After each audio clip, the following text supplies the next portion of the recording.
This is Resident 104.4 FM. Flipping marvellous. How are you, me loves, eh? Well, I hope. I'm Nick Hennegan, and welcome to another slice of literary London. We're talking about a big London writer in a moment or two. Yes, we are one of the top boys celebrates a birthday this week. But I also must say, hello, London Library. If you don't know, London Library's been around since about 250 years. It's in Mayfair, and it was their summer get-together, summer drinks session last week, and I met some lovely people whose names I can't remember. Doesn't matter anyway. But if you were at the London Library, then hello and how are you? But yes, we're celebrating, as always, the Edinburgh Fringe is happening. I've been working on the very first London Edinburgh literary pub crawl, and I'll probably tell you a bit more about that later on. But I will mention as well, if you are going to be in Edinburgh for the festival this year, and if you are a writer, then I'm going to build in a couple of 5-minute sort of guest spots, if you like. The tour it's going to be a tour, so we're going to start in the centre of Edinburgh. We're with Pleasance, the Pleasance Dome, by Potter Row. You know Potter Row if you know Edinburgh. And then the show's supposed to last an hour. I haven't actually written it all yet. But I do know... No, I don't know. I haven't actually written it all yet, but that's okay. But I do know that we're going to add a few little guest spots, so 5 minutes or so. So if you're a writer and you're going to be in Edinburgh and you want to talk to... I've no idea how many people are going to turn up, by the way. I've never done this before, loves. I have been at Edinburgh since. In fact, my first Edinburgh was 1992. 1992, I tell you. When my version of Shakespeare's Henry V, called Henry V, Lion of England, was taken up there by Jasper Carrot's management. So I've been up there quite a lot since then, but never with something like this, never with a tour. I know Arthur Smith, good old Arthur Smith, he's done various tours during various Edinburgh fringes. I don't think he's doing one this year, not sure, but anyway, we're going out at 3 o'clock every afternoon. It's going to be about an hour, and I think I'm going to end up at the Oxford Bar. Now, you might know the Oxford Bar in Edinburgh if you've ever watched Rebus. Oh, yes. Because Sir Ian Rankin, genuflect, is an Edinburgh-based writer. And in fact, he's been very kind. He's been sort of giving me a few pointers for the Edinburgh literary pub crawl that we're going to do. And of course, Rebus is all set around there. The current television thing, which has just finished, was rather brilliant, and quite full of areas of Edinburgh. If you've never been to Edinburgh before, I have to say it's a beautiful city. Perhaps the Fringe isn't the best time to go in terms of accommodation and the fact that it's the biggest open arts festival in the world. Oh yes. And Edinburgh is quite, someone pointed out the other day that it's not a very big city, but you can go up and down quite a lot. Oops, excuse me, sorry, I should turn those off, shouldn't I? My notifications. Yes, it's not a very big city, but it does, I say, goes up and down a lot. It's quite a few hills and mountains, and it's glorious though. I'm actually quite looking forward to it. I also never actually performed though. I wrote my Henry V, Lion of England originally for me to perform it, and I didn't. I got a mate to help me out. He was a much better performer than I was, I think. A mate from Amateur Dramatics, Hall Green Little Theatre in Birmingham. Hello, Rob! Rob Vomit, we called him, because the first time I met him, he'd invited me to a party at his house, and he opened the door and he went, hello. Well, I won't go into the details, but that's why we called him Rob Vomit. And rather good he was too. And we did this one performance in Birmingham at the Midlands Arts Centre and got picked up by Jasper Carrot's then management. It was one of those stories before, which I think I have mentioned, when I thought it was a sort of everyone running to the bar and it was a standing ovation.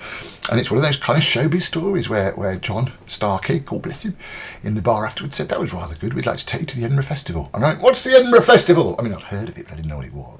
So it was 1992, and I was going to perform up there, but I didn't. I have actually performed my Henry V, Lion of England at Birmingham Repertory Theatre for a fundraiser. I've also performed it a few times in the United States of America. So I have done it, but not for a long time. So this would be me performing, sort of. The glory of doing this, though, of course, is I don't have to learn it all, do I? Of course I don't. It's a literary pub crawl. I can use my little tablet like I do in London occasionally. So that's all kind of happening, and that's the whole point, is that if you're a writer and you're up there, then we're going to build in a couple of 5-minute sort of guest slots. I'm not sure where they'll be or how they'll be. I'm guessing we'll end up in the pub. Although, of course, if it's theoretically an hour-long show, which is what they're saying it should be, that means we'll be in the pub by 4 o'clock in the afternoon. It's sounding a bit dangerous, isn't it? Hey? Yeah, no, you don't have to drink. I mean, you do have to drink. You don't have to drink alcohol. That's the whole point. But so if you are a writer and you want to just sort of try out some stuff, we did a thing before lockdown called the Speakeasy Cabaret, which I did in Soho, Fitzrovia. And that went really well. In fact, a couple of the writers that came along regularly ended up getting book contracts, which is fantastic.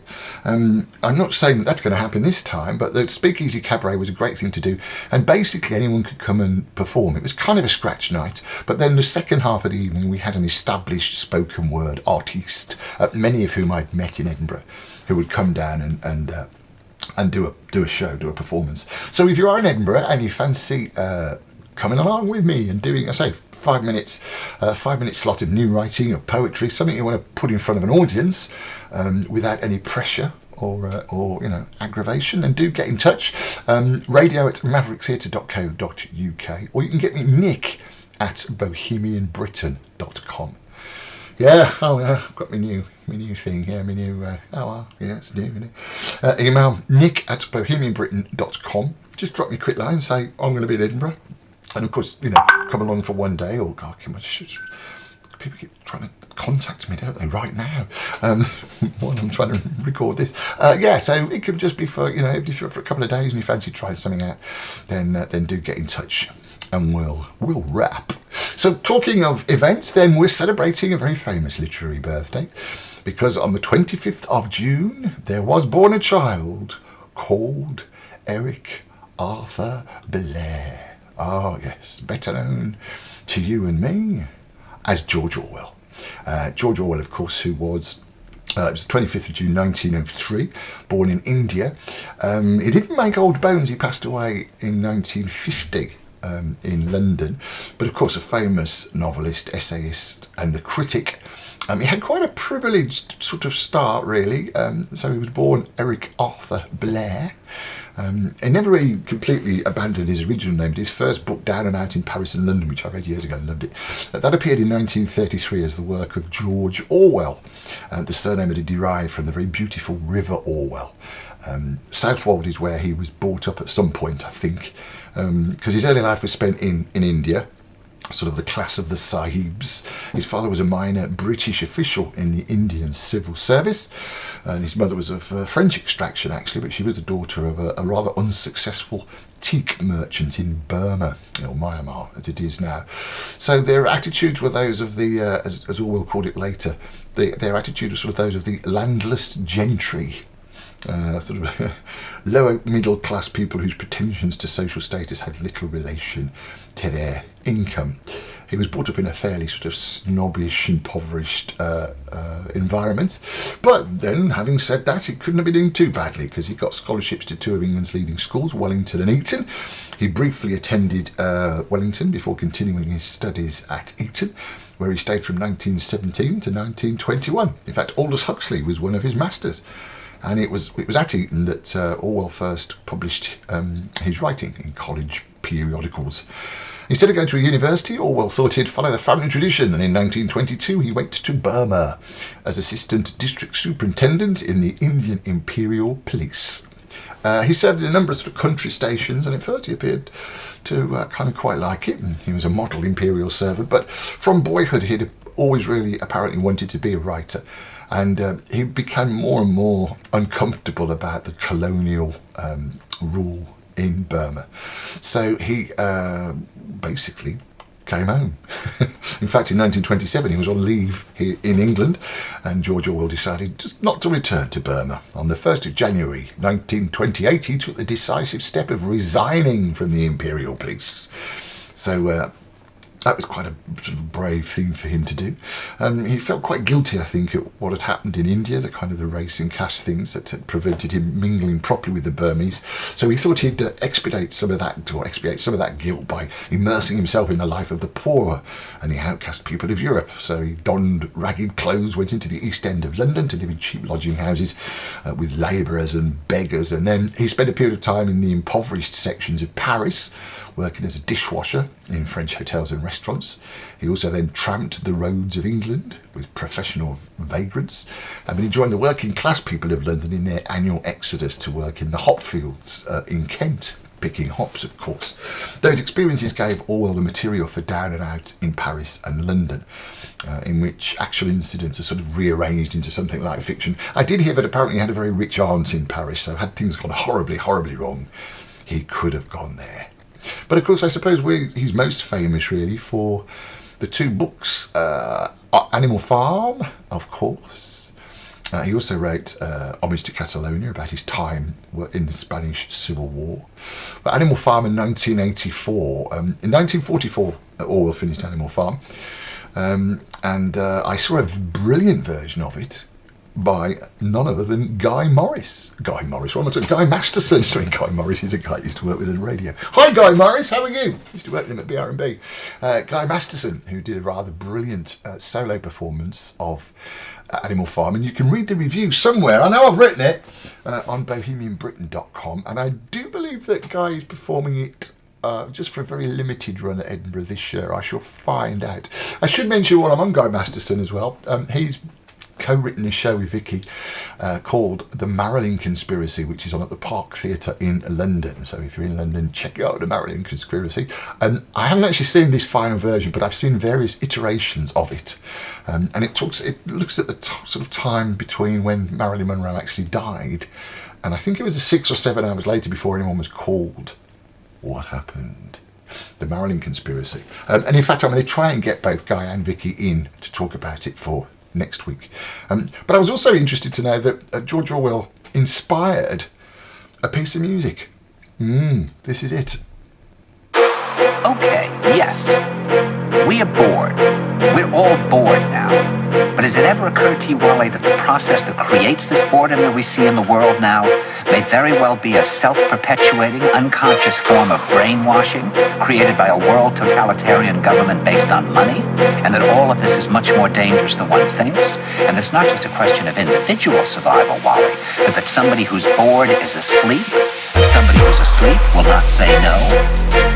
See, I keep meeting these people. I mean, just a few days ago, I met this man that I greatly admire. He's a Swedish physicist, Gustav Bjornstrand, and he told me that he no longer watches television, he doesn't read newspapers, and he doesn't read magazines. He's completely cut them out of his life because he really does feel that we're living in some kind of Orwellian nightmare now, and that everything that you hear now contributes to turning you into a robot.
Oh, pretty good, huh? That was George Orwell by Pushloop. And, yeah, that's kind of kicking, isn't it? We're celebrating the fact that it's the literary birthday of this week, 25th of June. George Orwell, whose of course real name was Eric Arthur Blair. He got the pen name partly to sort of stop his family being embarrassed about his poverty and what he was up to. But he was rather clever. 1984, his big books, of course, in 1949. That came out in 1984. And of course, Animal Farm. And in fact, Animal Farm, I might give you a little bit of this. This is Animal Farm, not the Guy Masterson version, but from the book, Chapter 1, to give you a flavour of it if you've not read it before. Mr. Jones of the Manor Farm had locked the hen houses for the night, but was too drunk to remember to shut the pop holes. With the ring of light from his lantern dancing from side to side, he lurched across the yard, kicked off his boots at the back door, drew himself a last glass of beer from the barrel in the scullery, and made his way up to bed, where Mrs. Jones was already snoring. As soon as the light in the bedroom went out, there was a stirring and a fluttering all through the farm buildings. Word had gone round during the day that old Major, the prize middle white boar, had had a strange dream on the previous night and wished to communicate it to the other animals. It had been agreed that they should all meet in the big barn as soon as Mr. Jones was safely out of the way. Old Major, so he was always called, though the name under which he had been exhibited was Willingdon Beauty, was so highly regarded on the farm that everyone was quite ready to lose an hour's sleep in order to hear what he had to say. At one end of the big barn, on a sort of raised platform, Major was already ensconced on his bed of straw, under a lantern which hung from a beam. He was 12 years old and had lately grown rather stout, but he was still a majestic-looking pig, with a wise and benevolent appearance, in spite of the fact that his tushes had never been cut. Before long, the other animals began to arrive and make themselves comfortable after their different fashions. First came the 3 dogs, Bluebell, Jessie and Pincher, and then the pigs, who settled down in the straw immediately in front of the platform. The hens perched themselves on the windowsills, the pigeons fluttered up to the rafters, the sheep and cows lay down behind the pigs and began to chew the cud. The two cart horses, Boxer and Clover, came in together, walking very slowly and setting down their vast, hairy hoofs with great care lest there should be some small animal concealed in the straw. Clover was a stout, motherly mare, approaching middle life, who had never quite got her figure back after her 4th foal. Boxer was an enormous beast, nearly 18 hands high and as strong as any 2 ordinary horses put together. A white stripe down his nose gave him a somewhat stupid appearance, and, in fact, he was not of first-rate intelligence, but he was universally respected for his steadiness of character and tremendous powers of work. After the horses came Muriel, the white goat, and Benjamin the donkey. Benjamin was the oldest animal on the farm and the worst-tempered. He seldom talked, and when he did, it was usually to make some cynical remark. For instance, he would say that God had given him a tail to keep the flies off, but that he would sooner have had no tail and no flies. Alone among the animals on the farm, he never laughed. If asked why, he would say that he saw nothing to laugh at. Nevertheless, without openly admitting it, he was devoted to Boxer. The 2 of them usually spent their Sundays together in the small paddock beyond the orchard, grazing side by side and never speaking. The 2 horses had just lain down when a brood of ducklings which had lost their mother filed into the barn, cheeping feebly and wandering about from side to side to find some place where they would not be trodden on. Clover made a sort of wall around them with her great foreleg, and the ducklings nestled down inside it and promptly fell asleep. At the last moment, Molly, the foolish, pretty white mare who drew Mr. Jones's trap, came mincing daintily in, chewing at a lump of sugar. She took a place near the front and began flirting her white mane, hoping to draw attention to the red ribbons it was plaited with. Last of all came the cat, who looked round as usual for the warmest place and finally squeezed herself in between Boxer and Clover. There she purred contentedly throughout Major's speech without listening to a word of what he was saying. All the animals were now present except Moses, the tame raven, who slept on a perch behind the back door. When Major saw that they had all made themselves comfortable and were waiting attentively, he cleared his throat and began. Comrades, you have already heard about the strange dream that I had last night. But I will come to the dream later. I have something else to say first. I do not think, comrades, that I shall be with you for many months longer. And before I die, I feel it my duty to pass on to you such wisdom as I have acquired. I have had a long life. I have had much time for thought as I lay alone in my stall, and I think I may say that I understand the nature of life on this earth as well as any animal now living. It is about this that I wish to speak to you. Now, at that point, I'll stop reading the book because that's just giving you a sort of a little taster of what's to come. Yes, I think so. We've also got some great quotes which I wanted to share with you from George Orwell. As we're celebrating the fact that he was born June, and he got some great quotes, and I'm just trying to find them now. Where are we now? So he was quoted as saying... Here we go. I made a note of them earlier.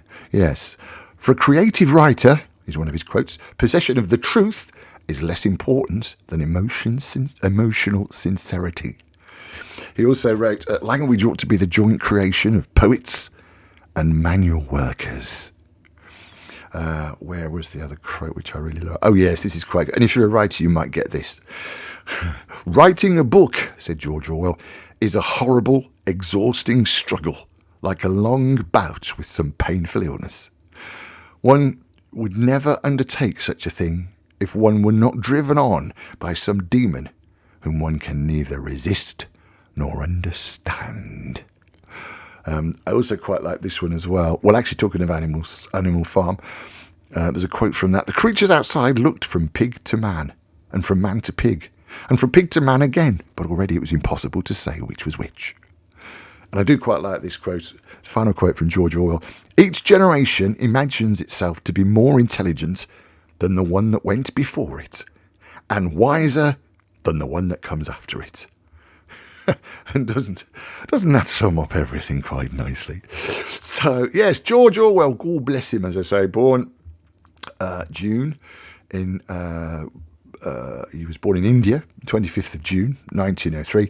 And then sadly, he married Sonia, his secretary, I do believe, Sonia Orwell. And on the London Literary Pub Crawl that we take out every week, or I wrote, goes out every week at least. In fact, there's 3 shows going out this week. The London Literary Pub Crawl, we go to the pub, widely believed to be the Proles Pub, from 1984, where George Orwell used to drink. There was a picture of him on the wall when the pub, the Newman Arms in Fitzrovia, it used to be run by the Bird family. They sold up, made quite a lot of money, I think.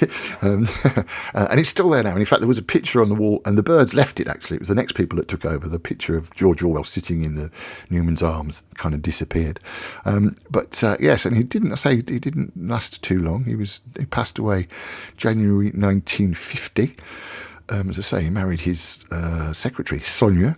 And I think he kind of had a fairly nice life, given the ups and downs. He wrote the last pages of 1984 in a remote house on the Hebridean island of Jura, which he bought from the proceeds of Animal Farm.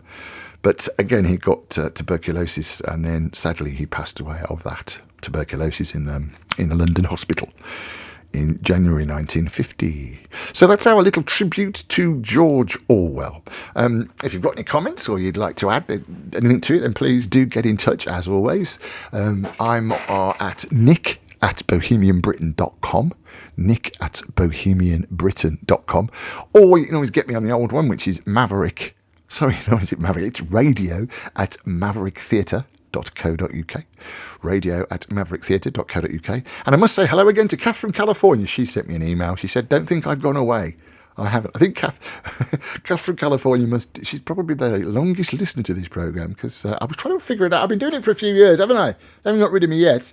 In the old days when I used to go into London Bridge live into the studios. So Kath from California was quite an early, listener. So thank you, Kath, anyway. Thank you very much. And don't forget, if you are a writer and you're going to be at the Edinburgh Festival and you fancy showcasing 5 minutes of your work, it can be anything. It can be a poem or a story or a short story or just sort of diary entries. Anything that you fancy putting in front of a few people. It'll probably happen in the street, because that's where we're going to be, through the streets of Edinburgh. And it'll be great. It'll be great to hear from you. So, as I say, Nick at radio at mavericktheatre.co.uk. Honestly, I haven't had a point yet. Perhaps that's the trouble. Radio at mavericktheatre.co.uk or Nick at bohemianbritain.com. Nick at bohemianbritain.com. Let me know if you're going to be in Edinburgh in August. And of course, if you've got anything else, you've written a book or you've got a show on, or just, again, let me know. We'll always get together and have a chat. But that's all we've got time for this week. Thank you very much for your company. I shall, see you next week, actually. Yes. And that's George Orwell for you. Yeah. Yeah. I'm Nick Hennegan on bohemianbritain.com, by the way, because these shows always end up on bohemianbritain.com. But chiefly, of course, this is Literary London on Resonance 104.4 FM.